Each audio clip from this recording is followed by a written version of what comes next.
Bienvenue sur ITV, la totale le dimanche, le sommaire. La magie du cinéma a opéré à Ouagadougou, capitale du Burkina Faso. Les productions africaines en compétition, les meilleures récompensées.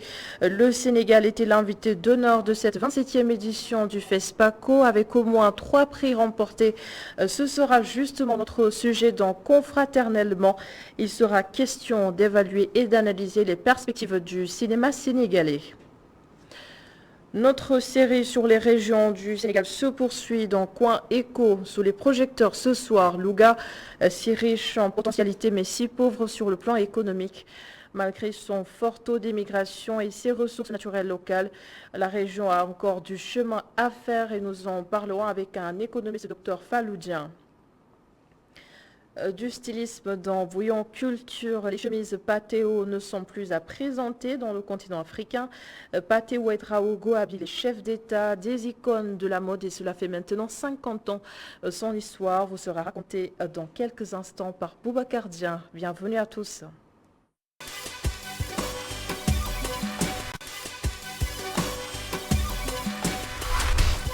Alors, clap de fin de la 27e édition du FESPACO, le Festival du cinéma africain.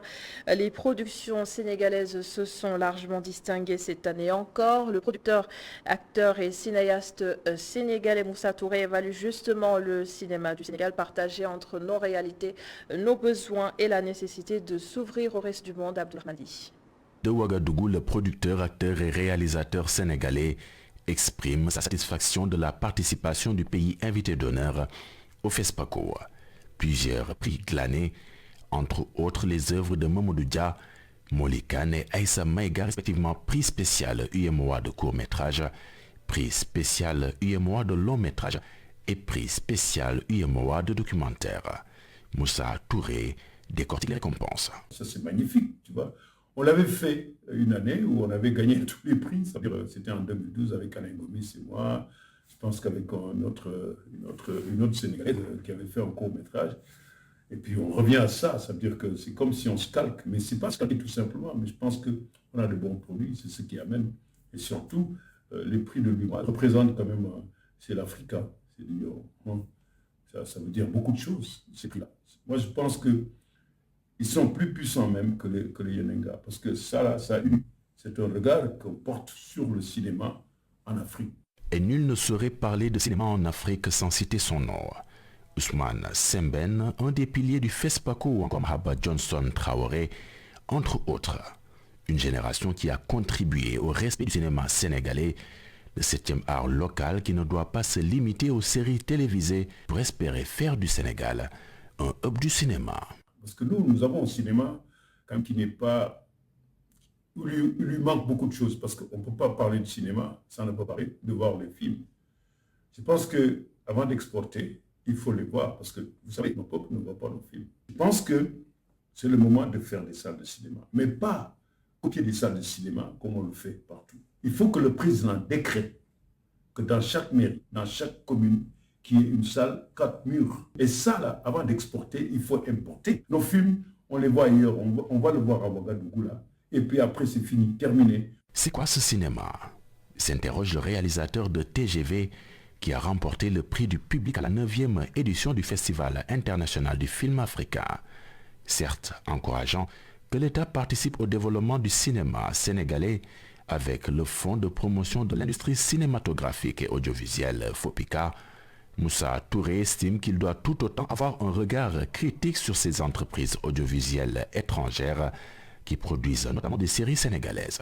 Donc je pense qu'il faudrait faire attention à ça. Et puis il faudrait que quand même, de la même manière que l'État met des projets de long métrage et de documentaire et de fiction, il faudrait quand même qu'il s'accapare un peu au niveau de la production, qu'il s'accapare un peu des projets. Il ne faut pas laisser les autres arriver quand même. Je pense que c'est en ce moment, probablement, qu'on peut le mettre vraiment dans le lot du cinéma sénégalais. Mais là, en ce moment, la majeure partie des films, des séries, sont produits presque entièrement par le Canal Plus A. Il ne faut pas que l'État ferme ses yeux sur ça.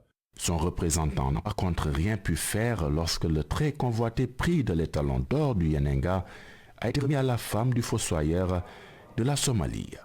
Un prix d'une valeur de 20 millions de francs CFA. Merci beaucoup Abdoulaye Mandi pour ce sujet. Depuis l'aéroport de Ouagadougou, Alassane Samba Diop s'est entretenu avec la lauréate de la meilleure série télévisée Walabok. Fatou Kandé Senghor a fait le bilan et analysé cette 27e édition du FESPACO. Regardez. Madame Fatou Kandé, bonjour. Bonjour monsieur. Vous avez gagné le prix de la meilleure série africaine avec Walabok. Qu'est-ce qu'on ressent en tant que réalisatrice de ce prix? Voilà, c'est la satisfaction du travail de longue haleine, parce que c'est un projet qui a invité toutes sortes de personnes, à y donner de l'énergie, du temps, du savoir-faire. Et aujourd'hui, on a bouclé la boucle. On est arrivé avec une proposition originale, elle a plu et on a fait la différence. On a envie d'encourager tout le monde à avoir une réflexion, un concept artistique intéressant et aussi à travailler de la même manière, inviter les gens, pas poser des actes solo, faire les choses bien ensemble, parler d'une nouvelle Afrique, celle qui s'exprime, celle qui parle de sécurité, qui vit aussi sans complexe, qui est prête à faire un pas derrière l'autre pour améliorer, mais à condition qu'on ne lui mette pas de bâton dans les roues. Et voilà, c'est de ces gens-là que je voulais parler, qui habitent le Sénégal comme moi, qui autour de nous, qui même quand nous avons été épargnés par nos familles, nous avons des grands-mères, des tantes, des amis, et finalement même nous ne sommes pas à l'abri de se retrouver avec nous, Tiaroy et Bédouin. Donc voilà, je voulais mettre tout cet environnement-là à vivre comme ça et utiliser la culture urbaine que je connais mieux que tout, parce que le hip-hop il est présent, se substitue aux familles, aux institutions de l'éducation nationale. Donc le constat qu'on a fait aujourd'hui, c'est que de plus en plus, les Sénégalais, les Africains sont friands de séries télévisées. Est-ce que vous pensez que c'est une occasion pour qu'on finance davantage de séries télévisées au même titre que le cinéma? Il ne faut financer que les séries télévisées, à la limite. Elles rapportent de l'argent. C'est de l'argent qui sort et qui revient. Il n'y a pas de raison de ne pas les financer. Ce n'est pas un sous-groupe, ce n'est pas un sous-travail, parce que le public, c'est la demande.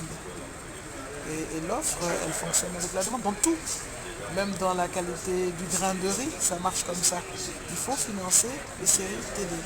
Oui, parce qu'il y a ceux qui font les séries qui se plaignent aujourd'hui que dans le Fopica, justement au Sénégal, on donne plus d'argent à ceux qui font les films. Oui, c'est parce que le Fopica, il n'est pas encore bien structuré.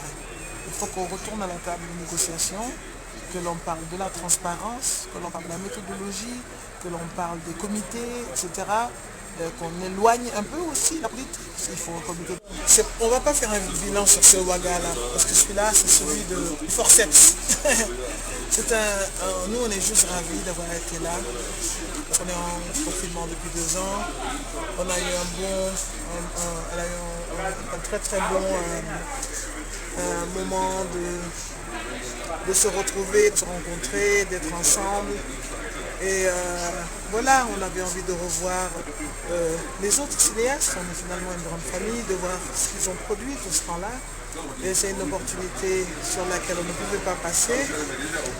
Mais voilà, c'est pas un festival comme on a vécu dans les autres années. Les choses étaient un peu, voilà, pas tout à fait à leur place, souvent. Donc on va faire l'impasse. Cette fois-ci, on ne va pas tirer de bilan. On va attendre qu'il soit réinstitué, bien alimenté budgétairement, bien organisé, et qu'on ne confonde pas organisation, fonds, très fonds. Il y a beaucoup de séries sénégalaises ou même de films sénégalais qui ont été couronnés. Est-ce que pour vous c'est la renaissance quelque part du cinéma sénégalais et des séries sénégalaises? Non, nous quand on va à des festivals, on remporte toujours des choses. C'est pas nouveau. On appelait ça une razzia, c'est pas vrai. Moi j'étais sur une commission pour des prix spéciaux de l'UMA par exemple. Il y a quelques années, à l'année de Moussa Touré en Gomis, c'était aussi, voilà. Mais on travaille avec les moyens qu'on a. On devrait faciliter justement ce transit qui est plus de choses à montrer. Et quand on bosse, il y a toujours une récompense. Après, c'est pas l'objectif, mais on a quand même un continent à faire. On a des mentalités à aider, à reconstruire en tout cas. Et il faut juste de l'argent, des énergies, des têtes bien pensantes, que tout le monde arrête de penser qu'il peut rentrer dans ce domaine parce qu'une 5D, tu vois, il faut assainir parce que c'est un boulot d'intellectuel, c'est un boulot où on pense vraiment à ce qu'on fait, ce qu'on offre au public parce qu'on parle quand même à d'autres personnes. Il faut assainir, organiser, proposer dans la quantité, revenir sur la qualité au fur et à mesure, et puis on va y arriver. Mais il faut qu'on soit, ou qu'on nous foute la paix, ou qu'on nous accompagne. C'est là où... Le Talon de Yenanga, c'est un film qui parle de la femme du fossoyeur. Merci Alassane Samba Diop. Et pour rappel, le réalisateur somalien Khadar Aiderus Ahmad a reçu les talons d'or du Yenenga, la récompense suprême du Festival de cinéma de Ouagadougou pour son film La femme du fossoyeur. Et pour les récompenses décernées aux Sénégalais, en guise de rappel toujours, le prix spécial UMOA du long métrage a été décerné à Mohamed Doudia avec son film Le père de Nafi.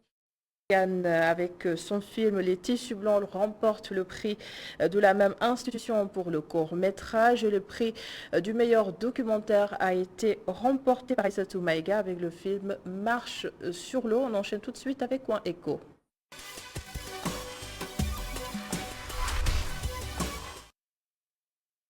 C'est la 7e région du Sénégal avec des secteurs aussi porteurs que l'agriculture, l'élevage, l'artisanat et le commerce, en plus des apports consistants de l'immigration.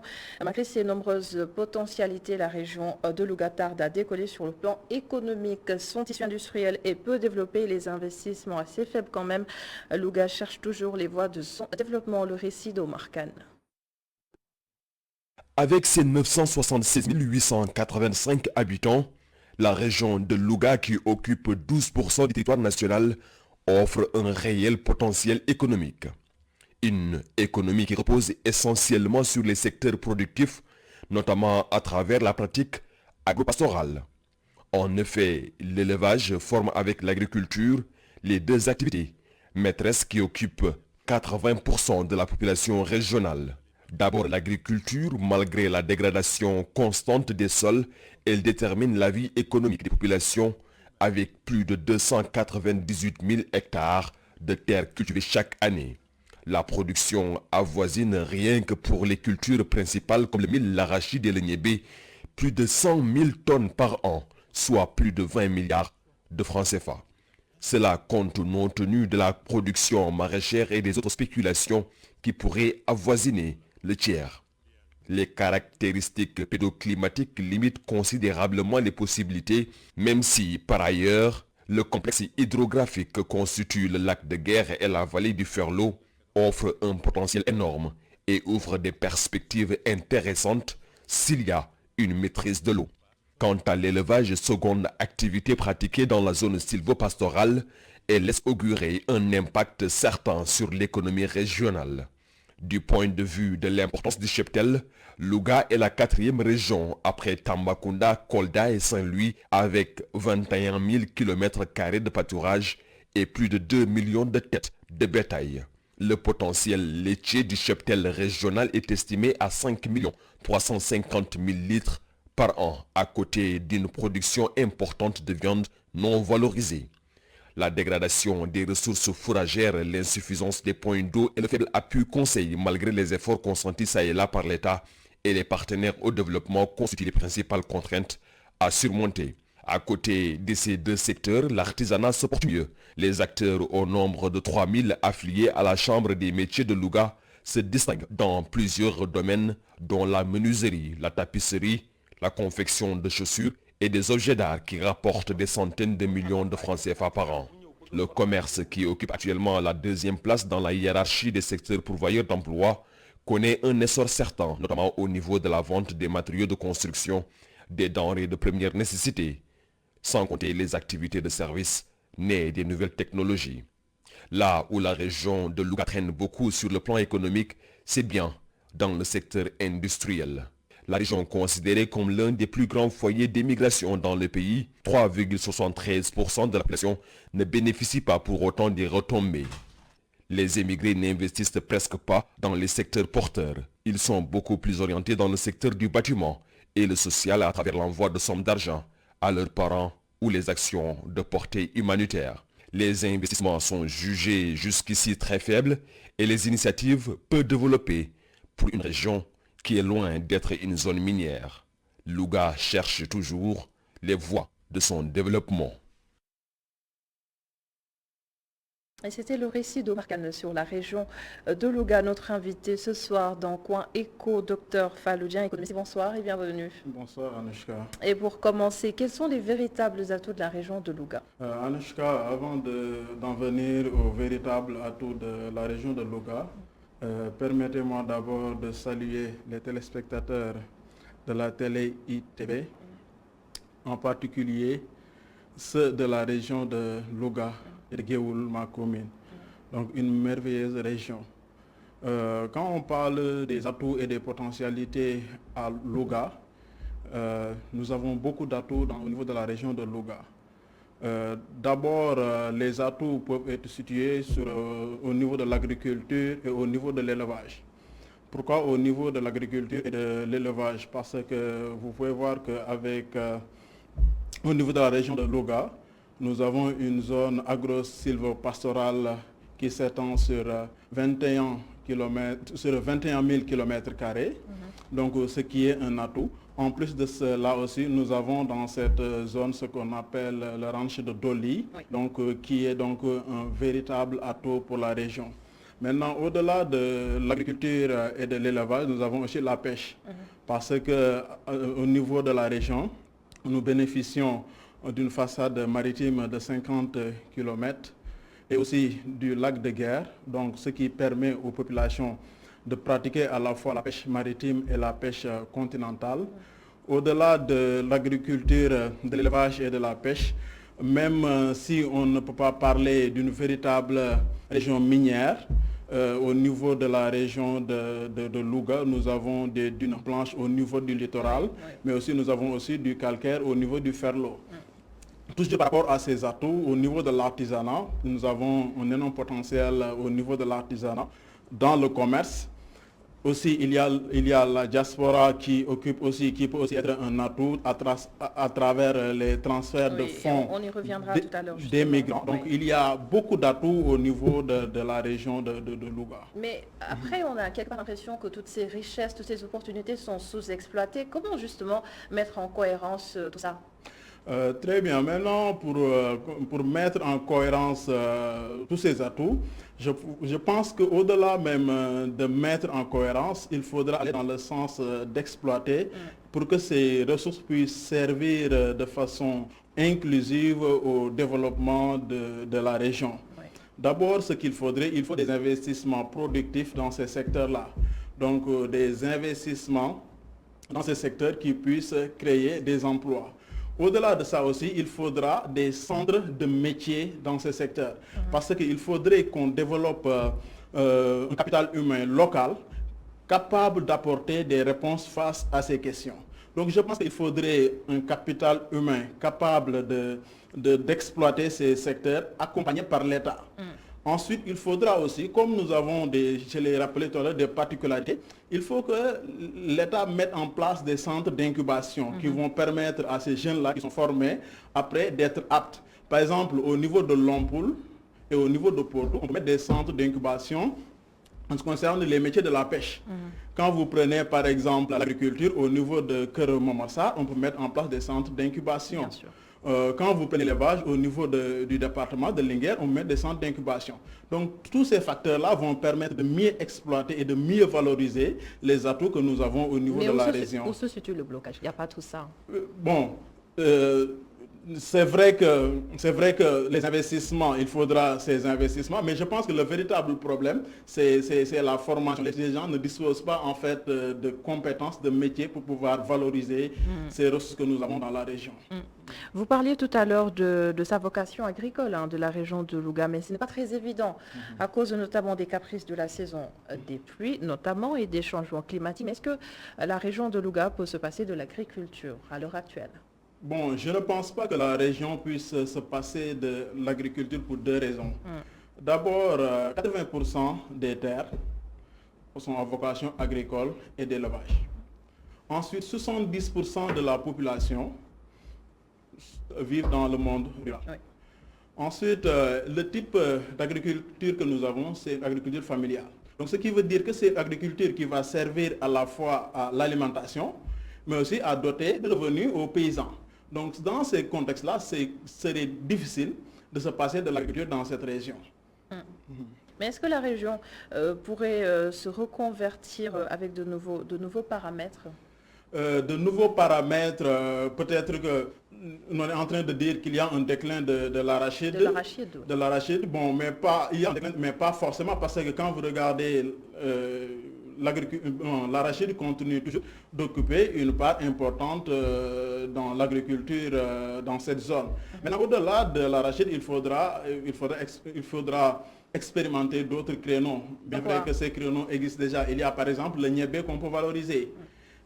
Quand vous venez au niveau de Kébémer, il y a le manioc, il y a le sésame. Donc, qui sont des produits qu'on peut valoriser, qui vont maintenant suppléer, venir accompagner et ne pas délaisser l'arachide et dire que l'arachide est en déclin. Bien vrai que l'arachide est en déclin, mais il faudra d'autres cultures, d'autres variétés qui puissent accompagner l'agriculture pour que ces paysans-là ne puissent pas souffrir de ce déclin lié au fait que il y a des aléas climatiques, comme vous l'avez évoqué. Nous l'avons mentionné tout à l'heure dans le reportage, la région de Louga se caractérise par un flux migratoire sans comparaison. Est-ce que sa diaspora est justement impliquée dans son développement interne? Oui, je pense que la diaspora est impliquée dans le développement de la région, parce que si je prends par exemple ma commune, Géoul ou Géoul Diaspora, qui est constituée donc des émigrés qui sont dans la commune, participent de façon substantielle dans le développement de la commune. Ils ont par exemple doté le centre de santé de matériel. Oui, c'est quoi leur apport? Ça, c'est un apport. Par exemple, le fait de retourner, de travailler, d'aller travailler à l'extérieur et de venir maintenant contribuer dans le développement de la localité. Déjà, c'est un apport. L'autre apport qui est visible, quand vous regardez la région, les BTP marchent. Et on a dit que quand le BTP marche, tout marche généralement. Donc, ils contribuent et ces BTP-là, ce n'est rien d'autre que à la fois les fils les locatoires qui sont sur place et ceux qui sont à l'extérieur qui contribuent à cet essor de la région. C'est aussi une région chargée d'histoire et de culture. Et qu'est-ce que vous pouvez nous dire par rapport à ça? Par rapport à la culture, bon, ne pas juste restreindre la culture à la musique, etc. Bon, elle est vaste. Hein? Elle est vaste, exactement. Oui. Donc, quand vous regardez, par exemple, la région de Louga, c'est une région qui est très religieuse, par exemple. Quand vous ne pouvez pas parler de la Hadria sans pour autant parler de Géoul, Géoul, par exemple. Vous ne pouvez pas parler de religion sans parler Koki. Vous ne pouvez pas parler de religion sans parler de la famille d'Abassal. Au-delà de ça, il y a aussi maintenant les artisans aussi à côté, donc qui fabriquent, qui sont des créateurs et qui montrent un peu ce qui est l'image de la région. Est-ce qu'on peut identifier des secteurs attractifs, susceptibles de favoriser le décollage de la région de Louga? Évidemment, il y a des secteurs attractifs. D'abord, il faut les secteurs, au-delà des secteurs traditionnels, comme je l'ai dit, il y a l'agriculture, à travers le maraîchage aujourd'hui qu'on peut exploiter, parce que, je l'ai dit, nous avons 50 km de littoral. Oui, des secteurs qu'on peut vraiment considérer comme des socles du développement de la région. J'arrive, il y a l'agriculture à travers le maraîchage. Maintenant, quand vous venez aussi la pêche, il faudrait, par exemple, quand vous regardez dans la région, il n'y a pas d'unité de transformation industrielle dans le secteur de la pêche, il y a une unité artisanale. Ça, en fait, c'est un pilier sur lequel on peut s'adosser. Vous prenez l'élevage, par exemple, la transformation des produits liés à l'élevage, par exemple le lait. Ça peut être un pilier. Vous dépassez ces secteurs-là, vous venez au niveau de l'innovation, par exemple. Pourquoi pas ne pas, comme je l'ai dit tout à l'heure, accompagner des jeunes qui créent des startups, parce que l'innovation généralement est le propre des startups, et qui puissent servir un peu de pilier pour l'essor de la région. Donc je pense que ce sont des piliers sur lesquels on peut s'adosser pour booster l'essor économique de la région. Et Dakar, vous le disiez tout à l'heure, est alimenté en eau à partir du lac de Guerre, dont les conduits traversent Louga qui manque très souvent d'eau. Comment lever ce paradoxe? C'est vrai que c'est un paradoxe, mais quand vous regardez, il y a en fait l'augmentation de la démographie qui fait que la demande d'eau va augmenter forcément. Donc face à cette situation, il faudra apporter des réponses en termes d'investissement, d'extension.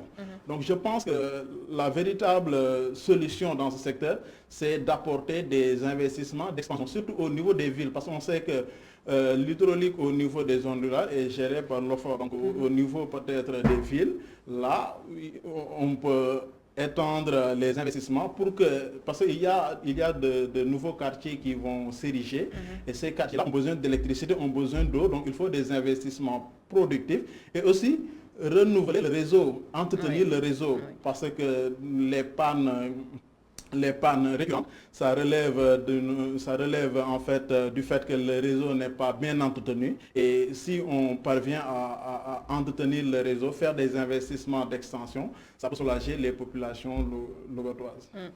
Docteur Fallou Dieng, vous êtes économiste et un économiste qui s'engage dans la politique. Vous êtes candidat à la mairie de Géoul. Oui, je suis candidat à la mairie de Géoul pour la coalition Wallo-Sénégal. Bonne chance pour la suite. Merci beaucoup. Merci d'avoir été avec nous. Merci. La suite de la Total, c'est juste après ceci.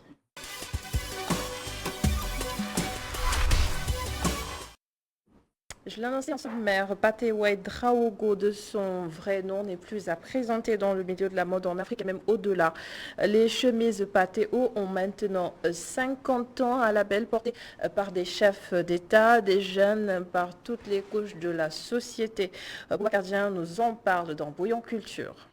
C'est une chemise mouchetée de couleur gris et blanc, longue manche, avec deux poches, l'une griffée Patewo, la teinture mouchetée imprimée, la salade, la teinture nuage. Les pagnes tissées traditionnelles Faso d'Anfani sont autant de motifs qui ont fait la réputation de la maison Patewo. Le petit tailleur de quartier ivoiro-burkinabé est aujourd'hui devenu une star de la mode dans le monde entier. Ses vêtements sont fabriqués avec des tissus locaux et habillent toutes les classes sociales. Le succès commercial, les honneurs, Patewo entend les mettre au service de son combat qui consiste à changer l'image de la mode en Afrique. Le 14 mars 1977, Patewo remporte la première édition du concours Ciseaux d'or. La maison Patewo compte des boutiques dans une dizaine de pays africains. Elle emploie une soixantaine de personnes dans ses ateliers.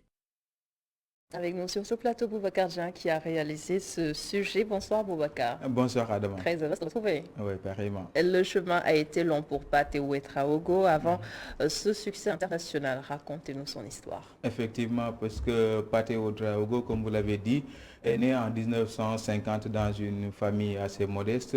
Donc, à l'âge de 19 ans, il va en Côte d'Ivoire. Donc, à cette époque-là, le pays était en plein essor économique et il voulait travailler dans les plantations. Mais bon, les gens le trouvaient un peu frêle, donc pas apte à faire ce travail. Du coup, il a dû transiter pour faire un peu des petits métiers. Donc, il est devenu tailleur, de tailleur à couturier. Mais bon, à ses débuts, les gens ne croyaient pas en lui. Ils lui disaient que bon, vous êtes fou, donc vous n'arriverez jamais à convaincre un responsable donc, de porter donc, les tenues que vous confectionnez. Surtout que ces tenues-là sont faites avec des tissus qui viennent de la Côte d'Ivoire ou bien du Burkina Faso. Mais quelques années plus tard, ces gens qui le traitaient de, voilà, comme si je ne veux pas le dire, donc ont eu tort puisque le coup de pouce est venu de la chanteuse sud-africaine qui s'appelle Myriam Makeba, qui était de passage en Côte d'Ivoire. Lors de ce passage-là, elle lui a acheté donc, quelques chemises. Au retour de son retour au pays en Afrique du Sud, elle en a offert une au président Nelson Mandela. Donc, en visite à Paris en 1994, Mandela a porté cette chemise. Donc, ça lui a fait une visibilité internationale. Ça a été le déclencheur. Voilà, l'élément déclencheur donc, du succès de la marque Patewo. depuis lors, ou bien même les jours qui ont suivi donc la visite officielle de Mandela en France, donc les magasins Patéo ont été dévalisés, si je peux le dire ainsi, parce que tous les gens étaient partis pour acheter des chemises Patéo. Mais il y a aussi que tout récemment, en 2019, Patéo Ouédraogo a eu une collaboration avec la maison de couture donc française qui est Dior, et cela aussi l'a encore poussé, l'a encore propulsé pour que la marque Patéo soit un peu connue à travers le monde. Au-delà de ce succès, il a un combat assez personnel qu'il mène. Oui, ce combat assez lequel? personnel, c'est pour que la mode africaine soit connue partout à travers le monde. C'est pourquoi les chemises qu'il confectionne sont faites à base de tissus locaux fabriqués en Côte d'Ivoire ou bien au Burkina Faso. Tout se fait à la main, mais aussi il y a que dans ce combat-là, il veut passer à travers cela, faire en sorte que les gens consomment local, que les Africains consomment africain, qu'on ne transgresse pas, ou bien qu'on n'aille pas en Europe pour chercher des tenues fabriquées là-bas pour les exporter ou bien les importer ici dans notre pays, que nous allons porter ou bien que nos chefs d'État ou bien les ministres et autres vont porter. Raison pour laquelle aujourd'hui, ces chemises sont portées par beaucoup de chefs d'État, à savoir Paul Kagame porte sa chemise, donc le roi Mohamed VI porte les chemises Patéo. Donc même l'homme d'affaires nigérian qui s'appelle, Dangote, il a porté donc ces chemises Patéo. Avant eux, il y a eu Nelson Mandela. Aujourd'hui, il a eu des boutiques dans une dizaine de pays, et dans ces pays-là, il y a des pays africains. Il a donc du mérite. Oui, un énorme mérite, donc, puisque les chemises Patéo sont devenues, comme le titre, une icône ou bien un label Made in Africa. Et c'est du Patéo que vous portez? Non, pas encore. Merci beaucoup, Boubacar Dia, pour ce sujet très intéressant dans Bouillon Culture. À 19h passées de 33 minutes, c'est la fin de la totale. Merci de l'avoir suivi. Mais restez avec nous sur ITV à 19h45. Le journal sera présenté par Elhadj Malick Cissé. Moi, je vous retrouve demain à 19h45 pour le journal.